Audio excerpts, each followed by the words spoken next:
Sabto Jalu Esa, Ahid Sahroni Esa, Abi Sambasi Esa, Baharu Zaman Esa, Farid Ghazali Esa, Muhammad Sahal Esa, Ahmad Kamaluddin SY, Muhsin Agnan Samsul Bahri SAI MH, Edi Kusuma Hermawan Esa, Iwan Hardiansa Esa, Oman Sumartri Esa, Juju Purwantoro Esa, Ikhwan Toni Esa MH, Ismail Esa MH, Dirlan H.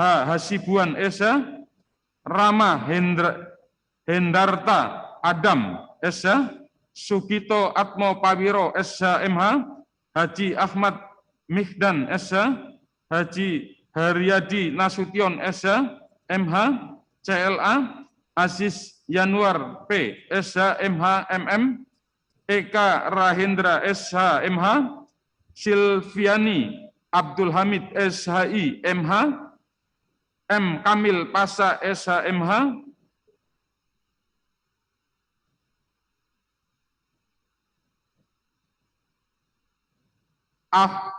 Afhadi Afdal Esa, Erman Umar Esa, Guntur Fatahila Esa, Juanda Eltari Esa, Wisnu Rakadita Esa MH, Sumadi Atmaja Esa, Ali Alatas Esa, Irfan Ardiansyah Esa, Ahmad Kordowi Esa, Mahmud Esa MH CLA, Hujatul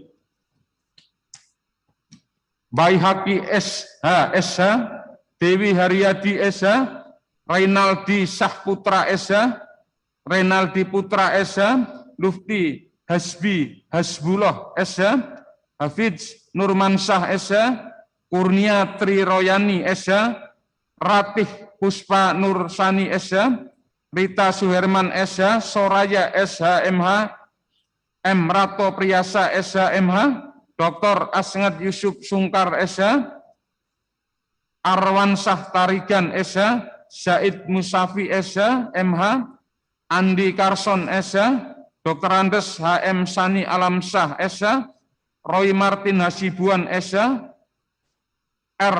Andi Wirakusumah SH, Yanto Aprianto SH, Dedi Iskandar SH, Mustaris Tanjung SH, M. Aldi Wahyudiono SH, MH, M. Esan Farmanda SH, Dr. Andes Abdullah Al-Katiri SH MBA, para advokat dan pemberi bantuan hukum yang tergabung dalam tim advokasi Habib Rizik Syihab yang beralamat di Komplek Perkantoran Yayasan Darul Hitam, Jalan Kiai Haji Mas Mansur nomor 47, lantai 2, nomor 8, Jakarta Pusat. Berdasarkan surat kuasa khusus tanggal 11 Maret 2021 yang telah didaftarkan di Kepanitiaan Pengadilan Jakarta Timur dengan register nomor 460-SK titik peng garing 2021 garing Pen Jakarta Timur tanggal 15 Maret 2021. Pengadilan negeri tersebut setelah membaca penetapan Ketua Pengadilan Negeri Jakarta Timur nomor 225 garing Pit Sus garing 2021 Pen Jakarta Timur tertanggal 9 Maret 2021 tentang penunjukan majelis hakim. Penetapan majelis hakim nomor 225 garing Pit Sus garing 2021 garing Pen Jakarta Timur tanggal 9 Maret 2021 tentang penetapan hari sidang. Setelah mendengar pembacaan surat dakwaan penuntut umum, setelah mendengar pembacaan keberatan / eksepsi dari terdakwa dan penasihat hukum terdakwa, setelah mendengar pembacaan tanggapan penuntut umum atas keberatan / eksepsi dari terdakwa dan penasihat hukum terdakwa, menimbang bahwa terdakwa diajukan ke persidangan oleh penuntut umum karena didakwa berdasar surat dakwaan sebagai berikut. Isi surat dakwaan tidak kami bacakan.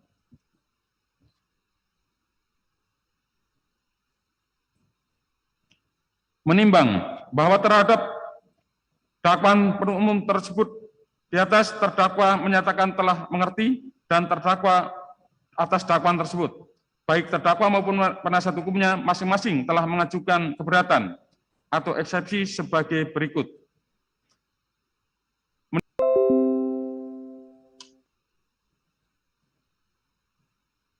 Kemudian keberatan dari tim penasihat hukum terdakwa juga tidak kami bacakan.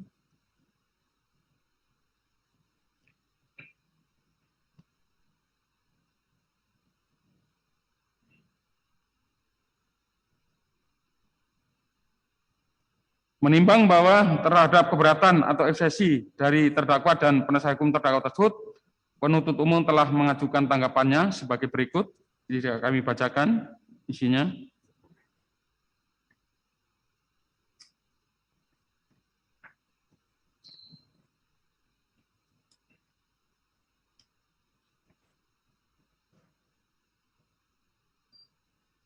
Menimbang bahwa terhadap keberatan eksepsi yang diajukan oleh terdakwa dan penasihat hukum terdakwa serta tanggapan penuntut umum atas keberatan atau eksepsi tersebut, maka majelis hakim akan mempertimbangkan sebagai berikut ini. Ya, dilanjutkan hakim anggota ya.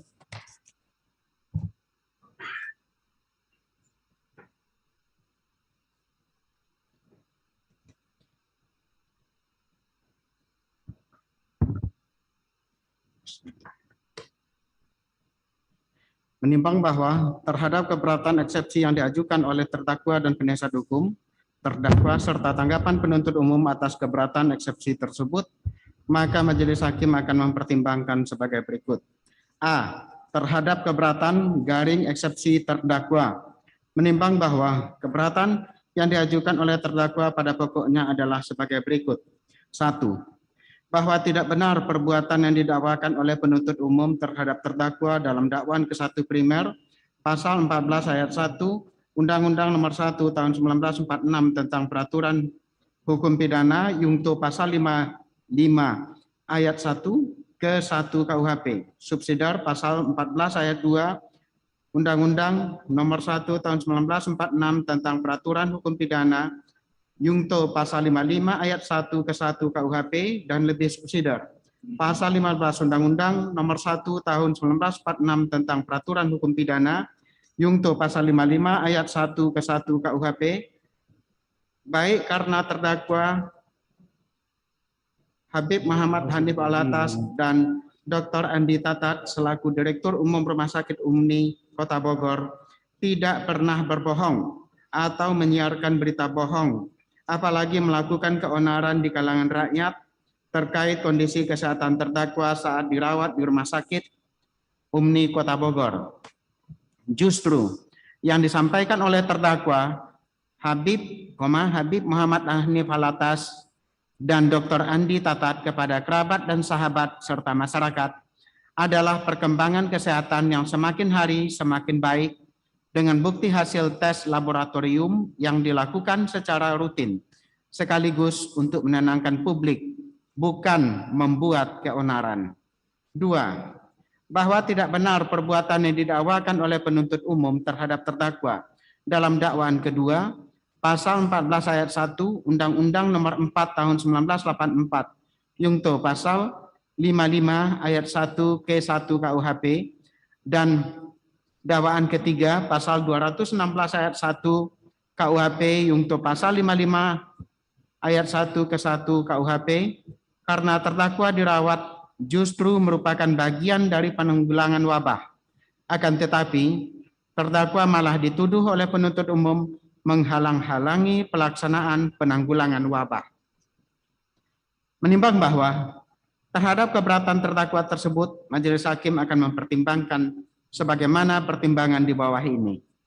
Menimbang bahwa terhadap keberatan terdakwa nomor 1, majelis hakim berpendapat keberatan tersebut sudah masuk dalam materi pokok perkara karena untuk mengetahui apakah terdakwa Habib Muhammad Hanif Alatas dan Dr. Andi Tatat tidak pernah berbohong atau menyiarkan berita bohong, apalagi melakukan keonaran di kalangan rakyat terkait kondisi kesehatan terdakwa saat dirawat di Rumah Sakit UMNI Kota Bogor, serta apa yang disampaikan oleh terdakwa Habib Muhammad Hanif Alatas dan Dr. Andi Tatat kepada kerabat dan sahabat serta masyarakat adalah perkembangan kesehatan yang semakin hari semakin baik dengan bukti hasil tes laboratorium yang dilakukan secara rutin, sekaligus untuk menenangkan publik, bukan membuat keonaran, harus dibuktikan melalui proses pembuktian di persidangan, sehingga keberatan terdakwa nomor 1 beralasan hukum untuk ditolak. Menimbang bahwa terhadap keberatan terdakwa nomor 1, Majelis Hakim berpendapat keberatan tersebut sudah masuk dalam materi pokok perkara karena untuk mengetahui apakah terdakwa tidak menghalangi pelaksanaan penanggulangan wabah harus dibuktikan melalui proses pembuktian di persidangan. Sehingga dengan demikian keberatan tersebut beralasan hukum untuk ditolak. B. Keberatan penasihat hukum terdakwa. Menimbang bahwa keberatan yang diajukan oleh penasihat hukum terdakwa pada pokoknya adalah sebagai berikut. 1.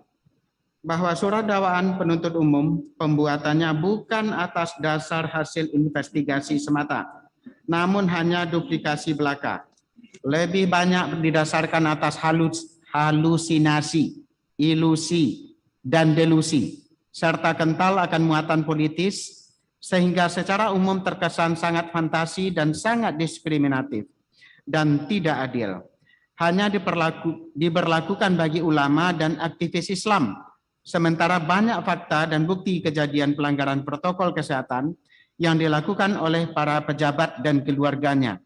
Hal tersebut luput dari sanksi hukum, dan apabila dikonkretkan dalam perkara akuo, maka banyak sekali pelanggaran terhadap due process of law dan ketidakadilan dalam perkara akuo. 2. Bahwa penerapan pasal 14 dan 15 Undang-Undang Nomor 1 Tahun 1946 adalah tidak sah dan batal demi hukum. Bahwa pasal 14 maupun pasal 15 Undang-Undang Nomor 1 Tahun 1946 tentang peraturan hukum pidana adalah ditujukan dalam konteks keadaan darurat, yaitu dalam konteks masuknya sekutu yang diboncengi nikah untuk tujuan kembali menjajah Indonesia dengan metode penyebaran berita bohong agar timbul kekacauan. Jadi pasal 14 dan 15 tersebut adalah justru untuk menghadapi pengkhianat yang merupakan antek-antek penjajah, di mana para pengkhianat ini justru menikmati dan mengambil keuntungan dengan kondisi dijajah dan struktur sosial ekonomi dan politik yang tidak adil yang diciptakan oleh para penjajah. Sedangkan sekarang ini Indonesia tidak sedang dalam kondisi darurat perang atau dijajah dan diinvasi sebagaimana tahun 1946. Habib Rizik Syihab dan kawan-kawan saat ini bukan sebagai pengkhianat bangsa dan merupakan antek-antek penjajah. Habib Rizik Syihab dan kawan-kawan justru berteriak keras untuk mengingatkan para londo ireng yang sedang berkuasa agar jangan mau dibeli oleh para penjajah dan antek-anteknya agar kembali mengabdi untuk negeri. Tapi justru karena teriakan Habib Rizik Syihab dan kawan-kawan inilah, maka para penjajah melalui kekuatan modalnya dengan memperalat para pengkhianat negeri berhasil mendudukkan Habib Rizik Syihab dan kawan-kawan sebagai terdakwa dalam persidangan ini.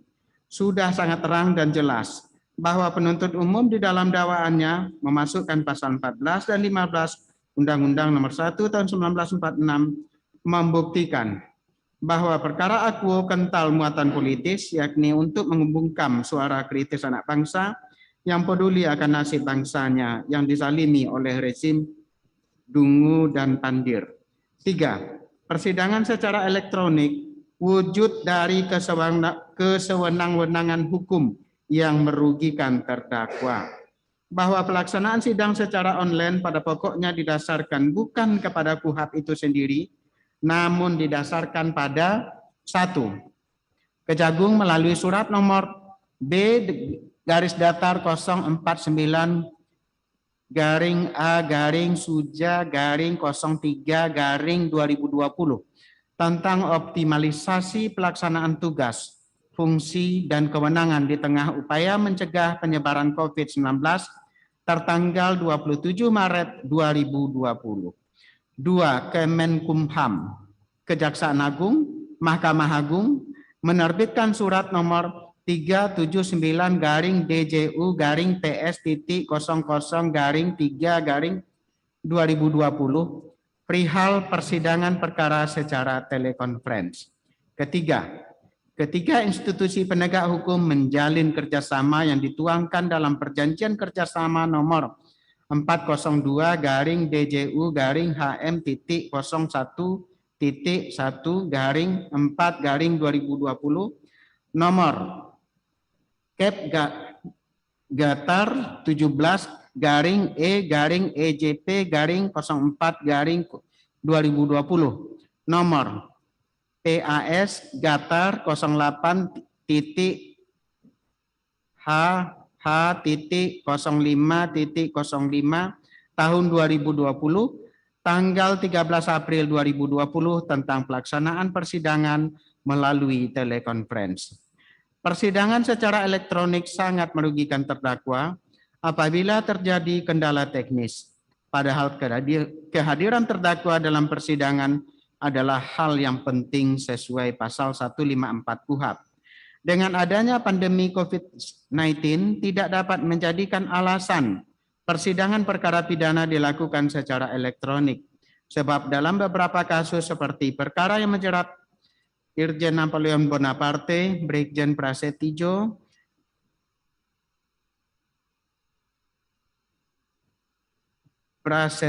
Utomo, Joko Chandra, dan Pinangki turut dihadirkan di muka persidangan dalam kurung offline tutup kurung. 4.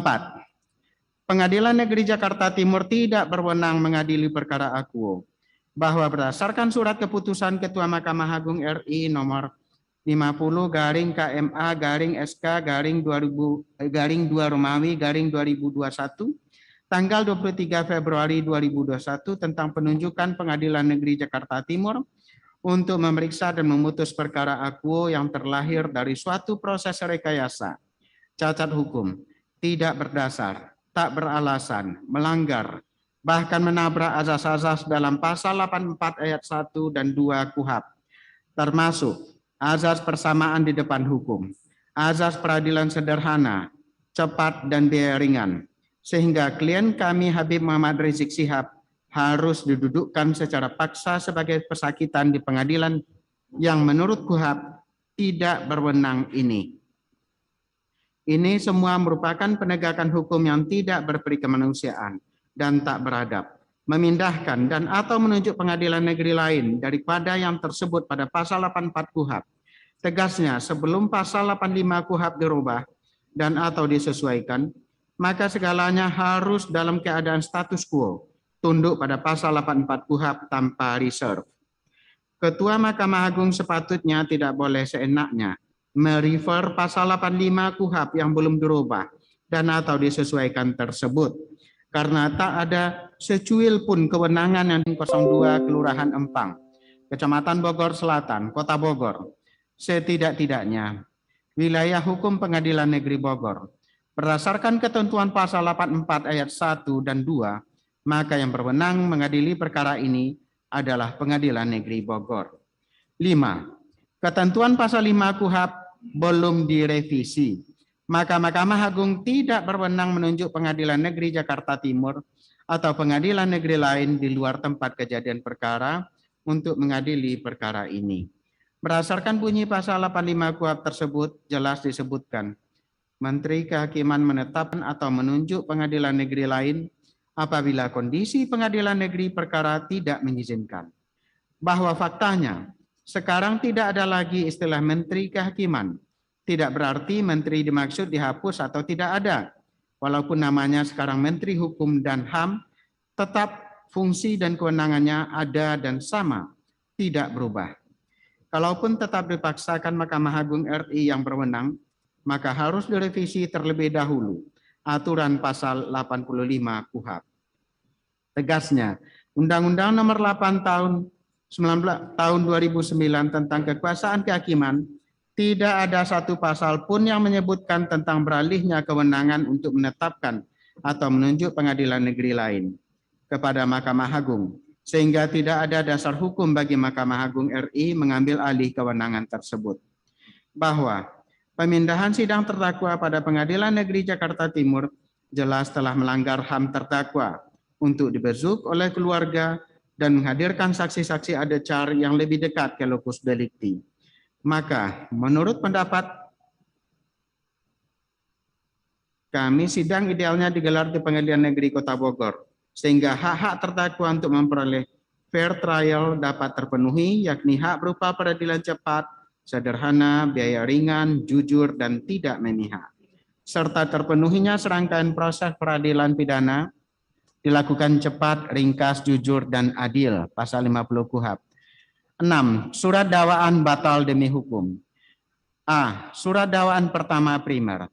Bahwa penuntut umum tidak cermat, tidak jelas, dan tidak lengkap yang menyatakan bahwa terdakwa telah melakukan perbuatan tindak pidana sebagai diatur dan diancam dalam pasal 14 ayat 1 Undang-Undang RI nomor 4 tahun 46 tentang peraturan hukum pidana. Yungto pasal 55 ayat 1 ke 1 KUHP. Pasal 14 ayat 1 Undang-Undang nomor 1 tahun 1946 menyebutkan menerbitkan keonaran di kalangan rakyat. Dengan demikian, pasal 14 ayat 1 tersebut mensyaratkan harus adanya akibat konkret berupa keonaran di kalangan rakyat. Oleh karenanya penuntut umum harus mengkonstruksikan adanya polisi yang bertindak untuk mengatasi keonaran dan harus mengkonstruksikan adanya potensi tersebut. B. Surat dakwaan pertama subsidiar. Bahwa penuntut umum tidak cermat, tidak jelas, dan tidak lengkap yang menyatakan terdakwa telah melakukan perbuatan tindak pidana sebagaimana diatur dan diancam dalam pasal 14 ayat 2 Undang-Undang RI nomor 1 tahun 1946 Yungto pasal 55 ayat 1 ke 1 KUHP. Penerapan pasal 14 ayat 2 Undang-Undang AKUO tidak berdiri sendiri, melainkan terkait dan berpasangan dengan ayat 1. Pada ayat 1, seseorang yang menyiarkan berita atau pemberitahuan bohong adalah memang berasal dari dirinya sendiri. Oleh karena itu disebutkan dengan sengaja menerbitkan keonaran di kalangan rakyat, dirinya memang menghendaki dan mengetahui perbuatannya. Adapun pada ayat 2, seseorang yang menyiarkan atau suatu berita atau mengeluarkan pemberitahuan yang dapat menerbitkan keonaran di kalangan rakyat. Dengan adanya berita atau pemberitahuan bohong dari orang lain yang ia terima untuk kemudian dirinya turut memberitakan atau memberitahu kepada masyarakat, dengan kata lain, delik pada ayat 1 berpasangan dengan ayat 2. Keduanya dapat dibedakan, namun tidak dapat dipisahkan. Pertanyaannya, siapa yang pertama kali menyiarkan berita atau pemberitahuan bohong tersebut? Dalam surat dakwaan penuntut umum yang menguraikan secara cermat, jelas, dan lengkap mengenai peran terdakwa dalam perbuatan yang didakwakan dan hubungan antara perbuatan terdakwa dengan keonaran yang didakwakan. C. Surat dakwaan pertama lebih subsidiar. Bahwa penuntut umum tidak cermat, tidak jelas, dan tidak lengkap yang menyatakan terdakwa telah melakukan perbuatan tindak pidana sebagaimana diatur dan diancam dalam pasal 15 Undang-Undang RI nomor 1 tahun 1946 Yungto pasal 55 ayat 1 ke 1 KUHP. Dalam pasal 15 Undang-Undang RI nomor 1 tahun 1946 menentukan perbuatan menyiarkan kabar secara alternatif, yakni tidak pasti, kabar yang berlebihan, atau yang tidak lengkap. Oleh karena itu, harus ada kejelasan dalam hal memilih perbuatan mana yang disangkakan.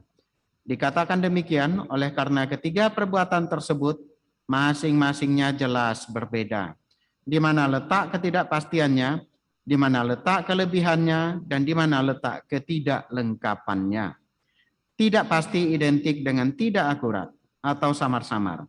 Berkelebihan menunjuk adanya penambahan dari pelaku dari berita yang sebenarnya. Tidak lengkap mengarah kepada pemberitaan yang sepotong-sepotong atau sepenggal-sepenggal, tidak sesuai dengan fakta.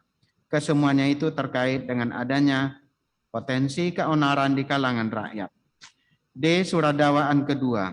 Penuntut umum tidak cermat, tidak jelas, dan tidak lengkap dalam membuat surat dakwaan pada dakwaan kedua, yang menyatakan terdakwa telah melakukan perbuatan tindak pidana sebagaimana diatur dan diancam dalam pasal 14 ayat 1 Undang-Undang RI nomor 4 tahun 1984, Yungto pasal 55 ayat 1 ke 1 KUHP.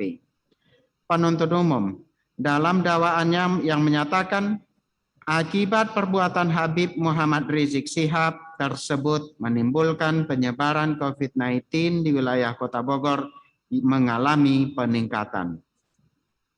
Dari mana penuntut umum bisa menyimpulkan bahwa para ulama yang dipaksa jadi terdakwa pada persidangan adalah penyebab meningkatnya angka COVID-19 di Kota Bogor? Pernyataan penuntut umum tersebut tidak berdasarkan bukti ilmiah dan tidak dapat dipertanggungjawabkan. Tidak ada hubungan kausalitas antara apa yang dilakukan terdakwa dengan peningkatan kasus COVID-19 di Kota Bogor.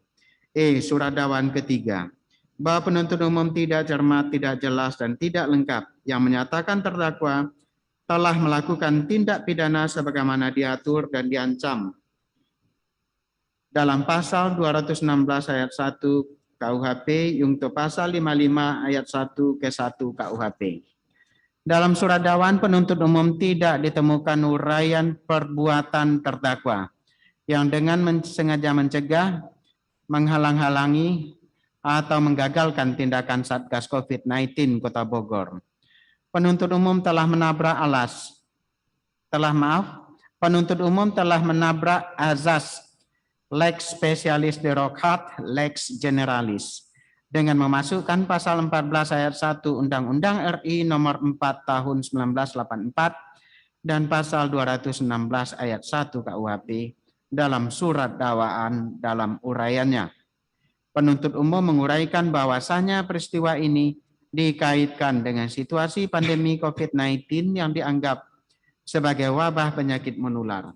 Secara khusus sudah diatur dalam Undang-Undang Nomor 4 tahun 1984 tentang wabah penyakit menular dan bentuk penanganannya secara khusus juga diatur dalam Undang-Undang Nomor 6 tahun 2018 tentang kekarantinaan kesehatan. Maka karena sudah diatur oleh undang-undang tersendiri, sehingga penerapan pidana umum yang diatur KUHP tidak dapat diterapkan terkait keadaan khusus sebagaimana dimaksud Undang-Undang Nomor 4 tahun 84 tentang wabah penyakit menular tersebut. F. Dalam kaitannya dengan penerapan pasal 55 ayat 1 KUHP yang didakwakan penuntut umum pada dakwaan pertama primer, subsidiar, lebih subsidiar, dakwaan kedua dan dakwaan ketiga.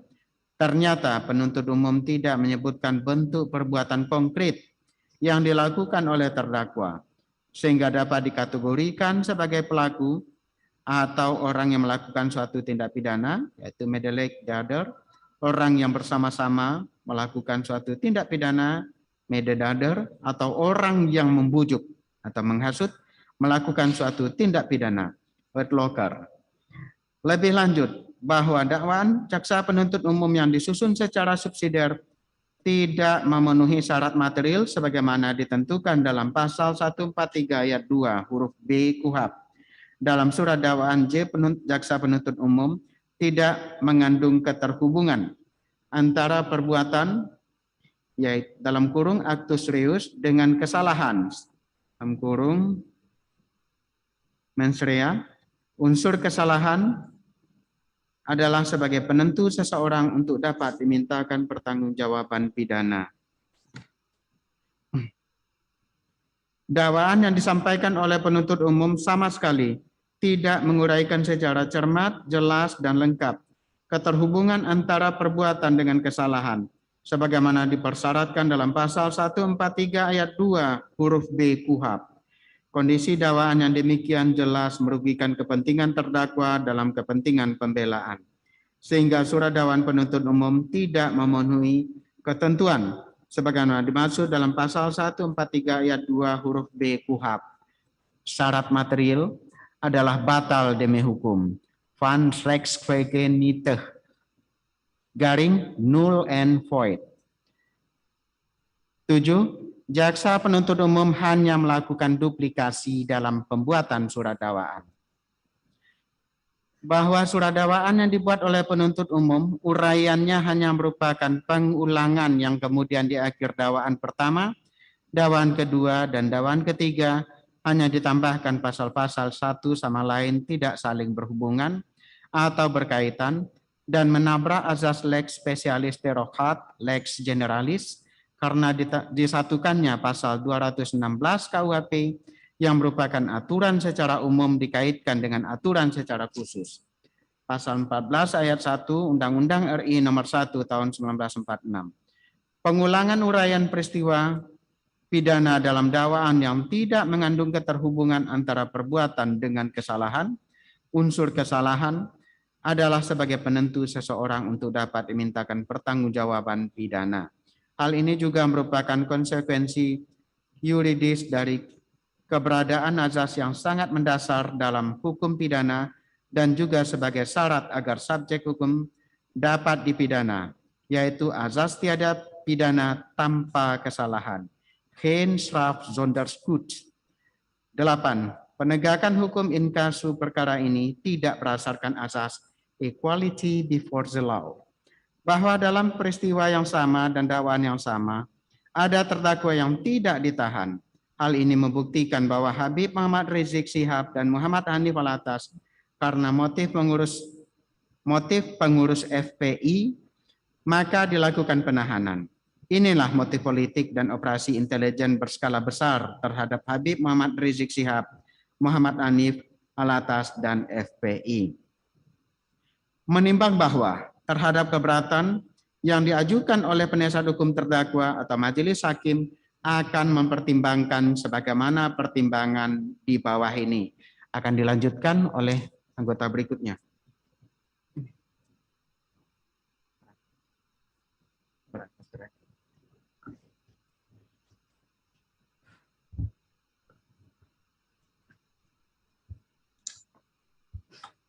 Menimbang bahwa terhadap keberatan garis miring eksepsi penasihat hukum terdakwa nomor 1, majelis hakim berpendapat keberatan garis miring eksepsi tersebut dengan mengatakan dakwaan penuntut umum tidak mencerminkan keadilan atau justice, kepastian hukum, certainty of law, dan kesebandingan hukum, equality before the law.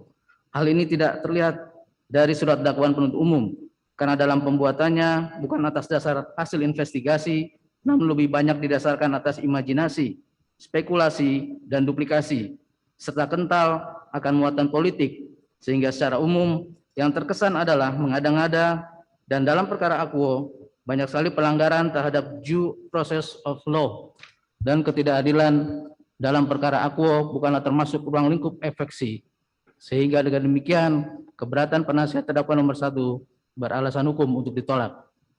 Menimbang bahwa terhadap keberatan eksepsi atau penasihat hukum terdakwa nomor 2 tentang pasal 14 maupun pasal 15 Undang-Undang nomor 1 tahun 1946 tentang peraturan hukum pidana adalah ditujukan dalam konteks keadaan darurat, yaitu dalam konteks masuknya sekutu yang diboncongi nikah untuk tujuan kembali menjajah Indonesia dengan metode penyebaran berita bohong agar timbul kekacauan.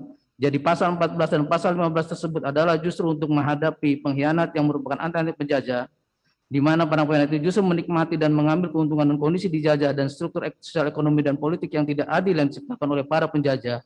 Sedangkan sekarang Indonesia tidak sedang dalam kondisi darurat perang atau dijajah dan invasi, sebagaimana tahun 1946, serta sudah sangat terang dan jelas bahwa penuntut umum dalam dakwaannya memasukkan pasal 14 dan 15 Undang-Undang nomor 1 tahun 1946 membuktikan bahwa perkara akuo kental muatan politis, yaitu untuk membuka suara kritis anak bangsa yang peduli akan nasib bangsanya yang dizalimi oleh rezim dungu dan mandir. Majelis hakim berpendapat bahwa keberatan eksepsi atau eksepsi tersebut bukanlah termasuk dalam ruang lingkup eksepsi, dan keberatan penasihat hukum tersebut atas terdakwanya pasal 14 dan 15 Undang-Undang nomor 1 tahun 1946 tentang peraturan hukum pidana dalam perkara ini, sehingga harus dinyatakan tidak sah demi hukum, adalah tidak beralasan hukum, karena sampai dengan sekarang Undang-Undang nomor 1 tahun 1946 tentang peraturan hukum pidana masih berlaku dan belum dicabut, sehingga keberatan atau eksepsi penasihat hukum terdakwa nomor 2 beralasan hukum untuk ditolak. Menimbang bahwa terhadap keberatan atau eksepsi penasihat hukum terdakwa nomor 3 tentang sidang secara online merugikan terdakwa dan bertentangan dengan KUHP, dengan alasan-alasan sebagaimana dalam keberatan atau eksepsi tersebut, majelis hakim berpendapat bahwa keberatan atau eksepsi tersebut bukanlah termasuk dalam uraian hukum eksepsi, sehingga keberatan atau eksepsi penasihat hukum terdakwa nomor 3 beralasan hukum untuk ditolak. Menimbang bahwa terhadap keberatan atau eksepsi penasihat hukum terdakwa nomor 4 tentang Pengadilan Negeri Jakarta Timur tidak berwenang mengadili perkara ini dalam kurung kompetensi relatif, karena seharusnya Pengadilan Negeri Bogor yang berwenang mengadili perkara ini karena tempat kejadian perkara atau lokus delikti di Rumah Sakit Umi Kota Bogor yang beralamat di Jalan Empang nomor 2 RT 04/02 Kelurahan Empang, Kecamatan Bogor Selatan Kota Bogor yang termasuk dalam wilayah hukum Pengadilan Negeri Bogor, serta saksi-saksi dalam perkara ini kebanyakan tinggal di Bogor. Majelis hakim berpendapat bahwa surat keputusan Ketua Mahkamah Agung RI nomor 50/KMA/SK/2 Romawi/2021 tanggal 23 Februari 2021 tentang penunjukan Pengadilan Negeri Jakarta Timur untuk memeriksa dan memutus perkara pidana atas nama terdakwa Dr. Andi Tatat bin M. Azhar Toha dan kawan-kawan dengan berpedoman pada pasal 85 KUHP adalah sudah sesuai dengan ketentuan hukum yang berlaku. Walaupun belum ada revisi terhadap ketentuan pasal 85 KUHP tersebut, sehingga menurut penasihat hukum terdakwa berdasarkan pasal tersebut, Mahkamah Agung hanya mengusulkan kepada Menteri Kehakiman. Namun, berdasarkan pasal 21 ayat 1 Undang-Undang Nomor 48 Tahun 2009 tentang Kekuasaan Kehakiman yang menyebutkan organisasi, administrasi, dan finansial Mahkamah Agung dan badan peradilan yang berada di bawahnya berada di bawah kekuasaan Mahkamah Agung, sehingga secara mutatis mutandis kewenangan Menteri Kehakiman dalam pasal 85 KUHP telah beralih ke Mahkamah Agung. Dan pengalihan kewenangan ini yang kemudian diimplementasikan dalam bentuk surat keputusan Ketua Mahkamah Agung adalah didasarkan pada undang-undang, yaitu Undang-Undang Nomor 48 Tahun 2009 tentang Kekuasaan Kehakiman.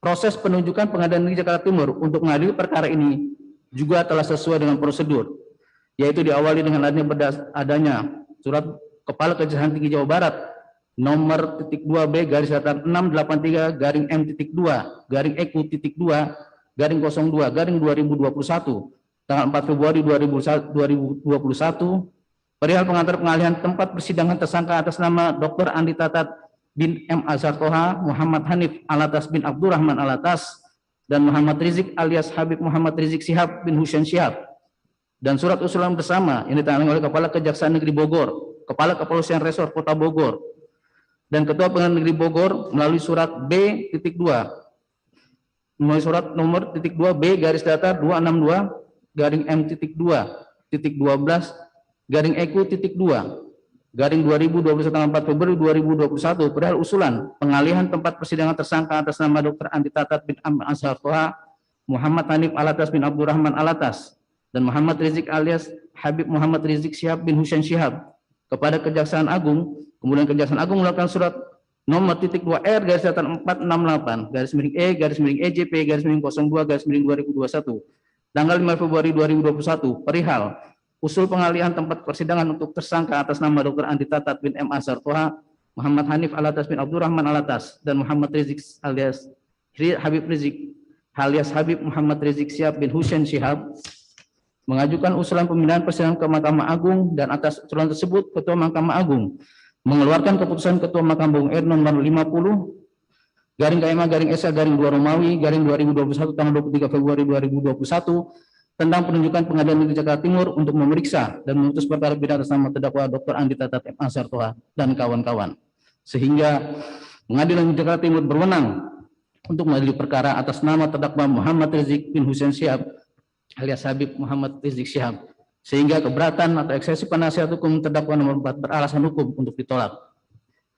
Menimbang bahwa terhadap keberatan dan eksepsi penasihat hukum terdakwa nomor 5, majelis hakim berpendapat bahwa berdasarkan pasal 21 ayat 1 Undang-Undang Nomor 48 Tahun 2009 tentang Kekuasaan Kehakiman yang menyebutkan organisasi, administrasi, dan finansial Mahkamah Agung dan badan peradilan yang berada di bawahnya berada di bawah kekuasaan Mahkamah Agung, maka secara mutatis mutandis kewenangan Menteri Kehakiman dalam pasal 85 telah beralih ke Mahkamah Agung, dan pengalihan ini juga ini yang kemudian diimplementasikan dalam bentuk surat keputusan ke Mahkamah Agung adalah didasarkan pada undang-undang, yaitu Undang-Undang Nomor 48 Tahun 2009 tentang Kekuasaan Kehakiman, sehingga Mahkamah Agung berwenang untuk menunjuk pengadilan negeri lain di luar tempat kajian perkara untuk mengadili perkara ini sesuai mekanisme dan alasan yang ditentukan dalam pasal 85 KUHP, sehingga Surat Keputusan Mahkamah Agung RI nomor 50/KMA/SK/2 Romawi /2021 tanggal 23 Februari 2021 tentang penunjukan Pengadilan Tinggi Jakarta Timur untuk memeriksa dan memutus perkara pidana atas nama terdakwa Dr. Andi Tatat bin M. Azhar Toha dan kawan-kawan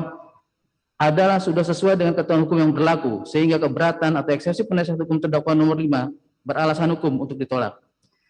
Menimbang bahwa terhadap keberatan atau eksepsi penasihat hukum terdakwa nomor 6 huruf A, Majelis Hakim berpendapat bahwa surat dakwaan penuntut umum sudah menguraikan hal apa saja yang menurut penuntut umum sebagai akibat perbuatan terdakwa telah menimbulkan keonaran, serta menimbulkan pro dan kontra di kalangan rakyat, serta adanya demo dari Forum Masyarakat Pajajaran Bersatu (FMPB) pada tanggal 30 Februari 2020 dan demo yang dilakukan oleh Aliansi Badan Eksekutif Mahasiswa Sebogor pada tanggal 4 Desember 2020.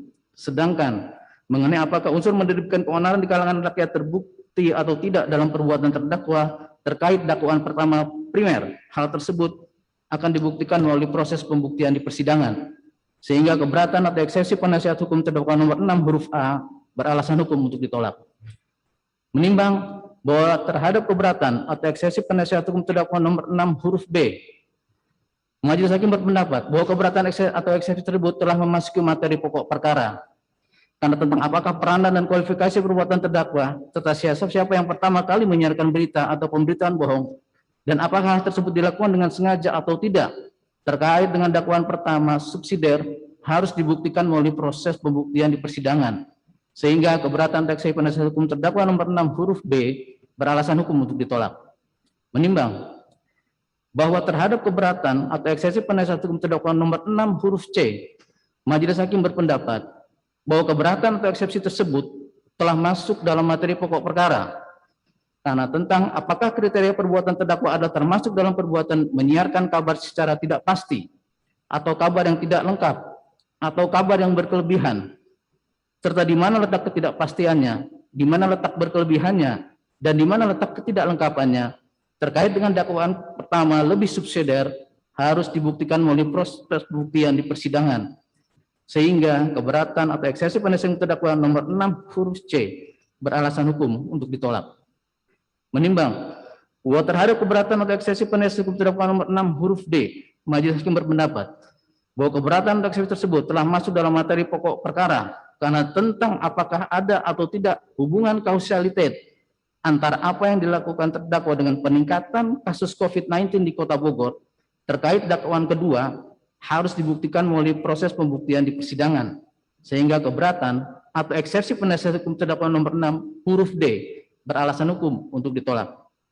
Menimbang bahwa terhadap keberatan atau eksepsi penasihat hukum terdakwa nomor 6 huruf E, Majelis Hakim berpendapat bahwa penuntut dalam surat dakwaannya telah menguraikan perbuatan terdakwa terkait dengan sengaja mencegah atau menghalangi atau menggagalkan tindakan Satgas COVID-19 Kota Bogor, yang intinya perbuatan terdakwa tidak mau melakukan swab ulang yang akan dilakukan oleh tes tim Satgas COVID-19 Kota Bogor.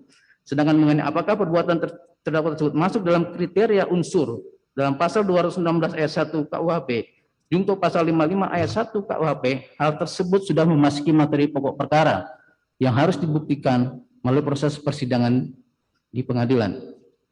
Kemudian terhadap keberatan atau eksepsi tentang penuntut umum telah menabrak asas lex specialis dirogat lex generalis dalam membuat surat dakwaan dengan memasukkan pasal 14 ayat 1 Undang-Undang RI nomor 4 tahun 1984 dan pasal 216 ayat 1 KUHP dalam surat dakwaan. Apabila dicermati maka jaksa penuntut umum sangat jelas telah menabrak azas lex specialis derogat lex generalis. Dalam uraian penuntut umum menguraikan bahwanya peristiwa ini dikaitkan dengan situasi pandemi COVID-19 yang dianggap sebagai wabah penyakit menular. Secara khusus sudah diatur dalam Undang-Undang Nomor 4 Tahun 1984 dan bentuk penanganannya secara khusus juga diatur dalam Undang-Undang Nomor 6 Tahun 2018 tentang kekarantinaan. Maka karena sudah diatur oleh undang-undang tersendiri sehingga penerapan pidana umum yang diatur KUHP tidak dapat diterapkan terkait keadaan khusus sebagaimana dimaksud dalam Undang-Undang Nomor 4 Tahun 1984 tersebut. Majelis Hakim berpendapat bahwa pasal 216 ayat 1 KUHP dan pasal 14 ayat 1 Undang-Undang Nomor 4 Tahun 1984 tentang wabah penyakit menular tersebut berada dalam rezim yang berbeda dan bersifat saling melengkapi bukan saling mengesampingkan. Penerapan pasal-pasal yang akan didakwakan oleh penuntut umum terhadap seorang terdakwa merupakan hak sepenuhnya dari penuntut umum dalam upaya untuk dapat menjerat perbuatan yang dilakukan oleh seorang terdakwa. Sedangkan mengenai terbukti atau tidaknya pasal-pasal yang didakwakan oleh penuntut umum tersebut harus dibuktikan melalui proses pembuktian di persidangan. Sehingga keberatan atau eksepsi penasihat hukum terdakwa nomor 6 huruf E beralasan hukum untuk ditolak. Menimbang bahwa terhadap keberatan atau eksepsi penasihat hukum terdakwa nomor 6 huruf F, majelis hakim berpendapat bahwa keberatan atau eksepsi tersebut telah masuk dalam materi pokok perkara karena tentang kesalahan terdakwa apakah sebagai pleaser atau pelaku, dun pleaser atau yang menyuruh, made pleaser atau orang yang serta dan witlocker atau orang yang menganjurkan atau sebagai orang yang membantu terkait dakwaan pertama primer, subsidiar, lebih subsidiar, dakwaan kedua dan dakwaan ketiga harus dibuktikan oleh proses pembuktian di persidangan. Sehingga keberatan atau eksepsi penasihat hukum terdakwa nomor 6 huruf F beralasan hukum untuk ditolak. Menimbang bahwa dengan demikian seluruh keseluruhan keberatan penasihat hukum terdakwa nomor 6 beralasan hukum untuk ditolak.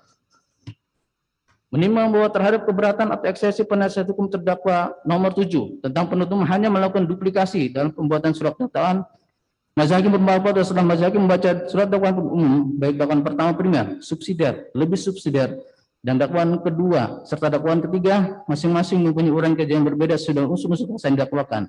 Sehingga keberatan atau eksepsi penasihat hukum terdakwa nomor 7 beralasan hukum untuk ditolak. Menimbang bahwa terhadap keberatan atau eksepsi penasihat hukum terdakwa nomor 8 tentang dalam penegakan hukum inkasu, perkara ini tidak berdasarkan atas equality before the law. Karena dalam peristiwa yang sama dan dakwaan yang sama, ada terdakwa yang tidak ditahan. Hal ini membuktikan bahwa Habib Muhammad Rizik Syihab dan Muhammad Hanif Alatas karena motif pengurus PFPI, maka dilakukan penahanan. Inilah motif politik dan operasi intelijen berskala besar terhadap Muhammad Rizik Syihab, Muhammad Hanif Alatas, dan FPI. Majelis hakim berpendapat keberatan atau eksepsi tersebut tidak termasuk dalam ruang lingkup eksepsi, sehingga keberatan atau eksepsi penasihat hukum terdakwa nomor 8 beralasan hukum untuk ditolak. Menimbang bahwa dengan demikian keberatan atau eksepsi yang diajukan oleh terdakwa dan penasihat hukum terdakwa harus dinyatakan ditolak seluruhnya. Menimbang bahwa setelah membaca dan mengkaji surat dakwaan penuntut umum nomor register perkara PDM 016 garing JKT TIM garing EKU garing 03 garing 2021 tanggal 4 Maret 2021 atas nama terdakwa Muhammad Rizik bin Hussein Syihab alias Habib Muhammad Rizik Syihab, majelis hakim berpendapat bahwa surat dakwaan tersebut telah memenuhi syarat formil suatu surat dakwaan karena telah diberi tanggal dan ditandatangani serta telah menyebutkan identitas terdakwa secara lengkap sesuai dengan ketentuan pasal 123 ayat 2 huruf A KUHP, dan juga telah memenuhi syarat materi suatu surat dakwaan karena telah menguraikan secara cermat, jelas dan lengkap mengenai tindak pidana yang dilakukan, yaitu dengan menyebutkan semua unsur delik dari pasal yang didakwakan, cara tindak pidana tersebut dilakukan, dan keadaan-keadaan yang melekat pada tindak pidana, serta telah menyebutkan waktu atau tempus delicti dan tempat atau locus delicti tindak pidana tersebut dilakukan sesuai dengan ketentuan pasal 143 ayat 2 huruf B KUHP. Dan menurut majelis hakim, surat dakwaan tersebut tidak menyulitkan terdakwa untuk melakukan pembelaan.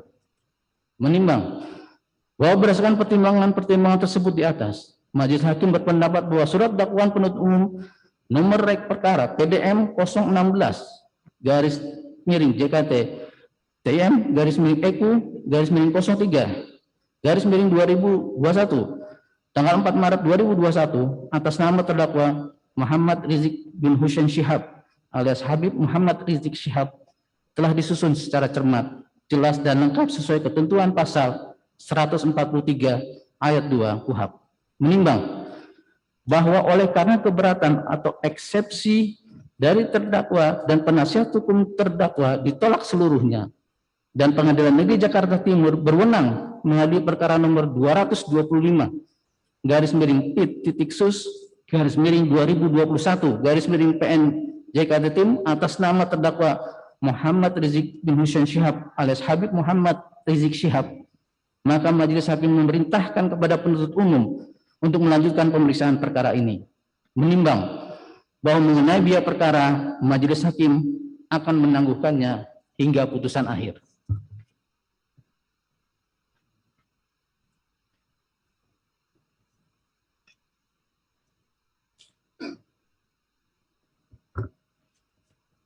Dilanjutkan, mengingat pasal 143 ayat 2 KUHP serta pasal-pasal lain dari peraturan perundang-undangan yang bersangkutan dengan perkara ini.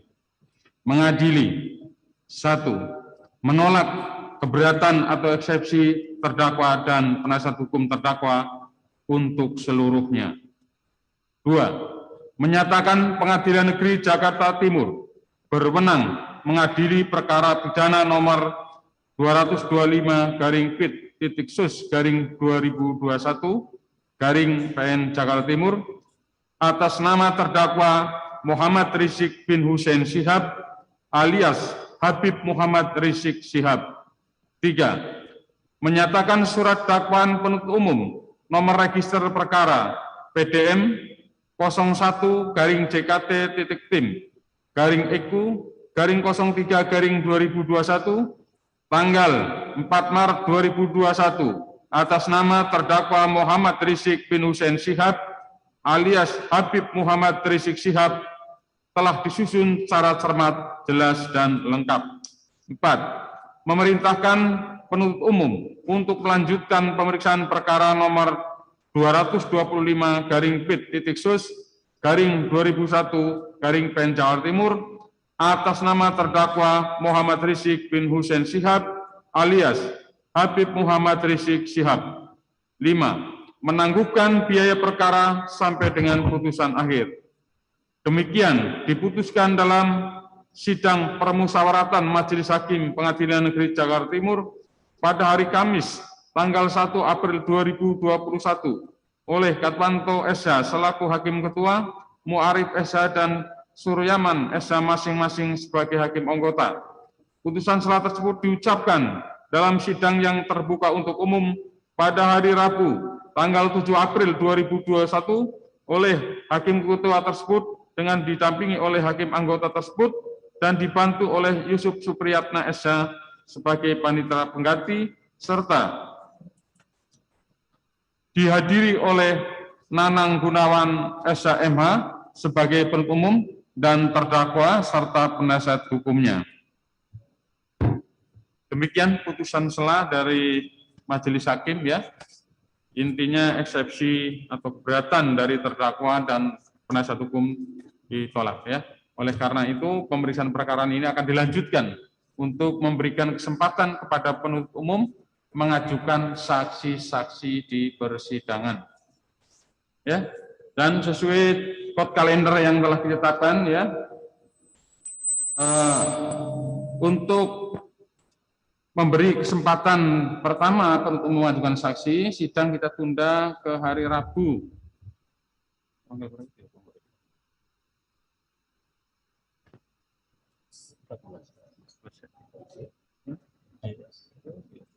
Rabu 14 April ya. Silahkan dibawa saksi-saksinya ya.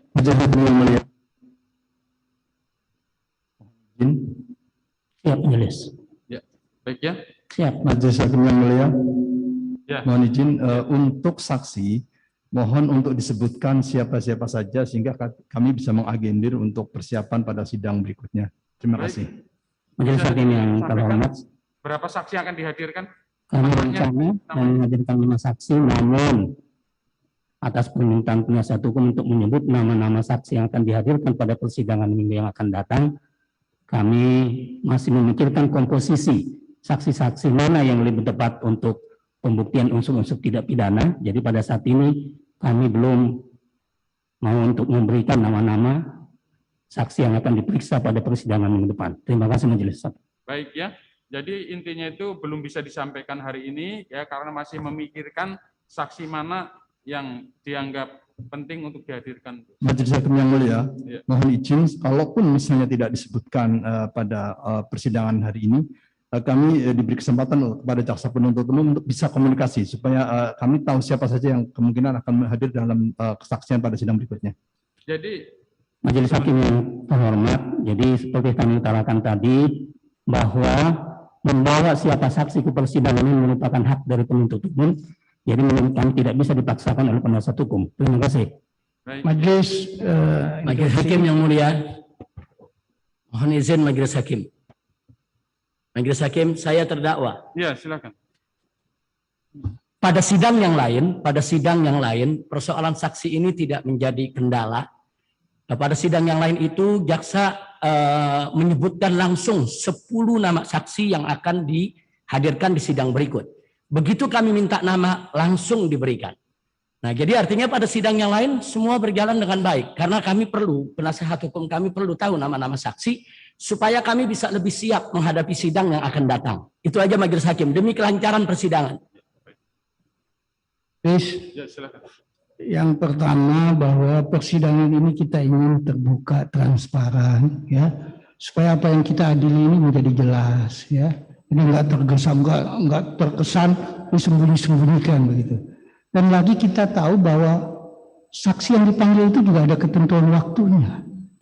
Ketika itu dipanggilkan, rekan kami tadi mendapat komunikasi yang baik. Kita udah panggil ini Pak, gitu. Saya pikir demikian Majelis, terima kasih. Baik ya. Majelis Hakim yang terhormat. Ada ditanggapi lagi, mau ditanggapi lagi. Baik, Majelis. Silakan. Jadi sebagaimana bahwa kami penuntut umum telah menyerahkan berkas perkopi berkas perkara kepada penasihat hukum, jadi permintaan penasihat hukum tetap belum bisa kami terima. Kami masih mengkomposisikan untuk efisiensi persidangan ini dalam pertama sekali sidang pertama nanti membuktikan unsur-unsur pidana yang kami dakwakan. Demikian Majelis Hakim. Baik ya, sudah cukup, sudah bisa dipahami oleh Majelis Hakim. Jadi pada intinya untuk persidangan pertama ini belum siap untuk menyampaikan ya.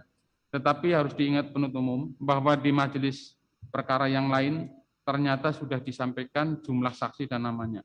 Jadi supaya tidak ada perbedaan, pada persidangan yang akan datang tolong sudah disampaikan nama dan jumlah saksinya pada persidangan yang akan datang. Kalau sidang hari ini karena mungkin belum siap, dan seperti permohonan penuntut umum itu agar bisa komunikasi, saya kira memberi peluang bahwa pada sidang berikutnya kalau bisa itu sudah siap. Ya seperti majelis yang lain, di perkara yang lain. Maksudnya di perkara Habib Rizik di majelis Petamburan ya, supaya sama ya. Begitu ya, bisa dimengerti ya. Untuk hari ini sidang berikutnya barangkali belum siap nggak apa-apa, tapi pada sidang yang selanjutnya tolong disiapkan nama saksi dan jumlahnya. Mengerti ya? Ya, baik ya. Bisa diterima ya? Bisa, Majelis, ada yang saya mau sampaikan. Ya, gimana? Yang pertama, terkait dengan proses persidangan ini, terdakwa beberapa kali sebelum sidang diswab. Kami mau mengingatkan Majelis bahwa pekan depan itu sudah memasuki bulan Ramadan, sehingga untuk proses swab diharapkan pada malam harinya, sehingga tidak membatalkan para terdakwa dalam menjalankan ibadah puasanya. Ya. Itu yang pertama. Terus yang kedua, Majelis mohon izin bahwa saya mau mengingatkan lagi untuk saksi sesuai KUHAP yang pertama dipanggil harus dari korban. Artinya 160 itu yang dituduhkan ini di pasal 160 KUHAP, artinya yang dituduhkan kepada terdakwa sesuai dengan KUHAP, maka kita harusnya pada saksi yang nanti yang pekan depan itu adalah korban, artinya korban dari hasutan para terdakwa dan kebohongan tersebut. Demikian Majelis, terima kasih. Ya. Baik ya, terkait yang hasil swab ya, harus swab dulu itu nanti bisa diakomodir ya, nanti kita bisa sampaikan ke bagian teknis ya.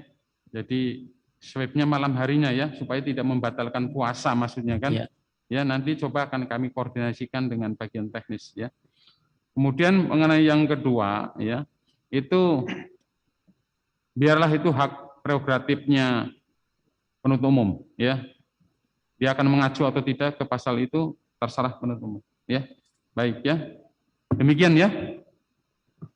Sidang ditunda ke hari Rabu tanggal 14 April untuk memberikan kesempatan penuntut umum menghadirkan saksi-saksi ya. Sidang hari ini selesai dan ditutup. Dah, silakan lanjut.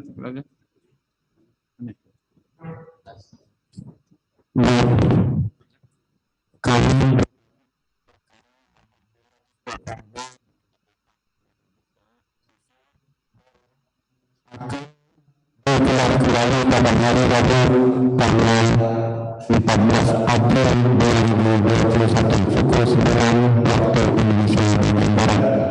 Kami juga mengucapkan bagi yang melaksanakan ibadah bulan suci Ramadan selamat menjalankan ibadah bulan suci Ramadan. Semoga kita semua selalu berkah. Selanjutnya akan menyampaikan dengan perkara nomor 200